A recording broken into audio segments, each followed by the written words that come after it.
Hello friends, welcome to my channel. Ugadi పర్వదిన పండుగలను ముగించుకొని పాలన జరుపుకుందామని అలా టౌన్కు వెళ్ళి మార్కెట్కు వెళ్ళాము. మార్కెట్లో మేకపోతు మాంసం రెడీగా కుట్టి పెడుతున్నారు, భాగాలేస్తున్నారు. అక్కడ వాళ్ళ మోదాన్ను అడగ్గా కిలో మాంసం 800 రూపాయలు చెప్పారండి.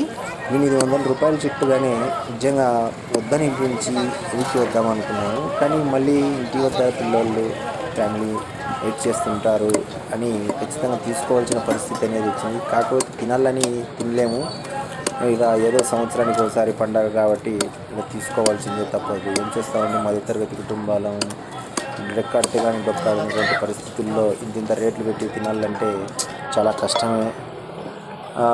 తర్వాత ఇంటికి వెళ్ళి పూరీలో చపాతీలో దాంట్లోకి అలసంద వడలు చేసుకొని ఆ మాంసం, మటన్ మాంసం తింటే ఆ థ్రిల్ వేరేగా ఉంటుంది. అందుకోసం తీసుకోవాల్సిందే ఫ్రెండ్స్.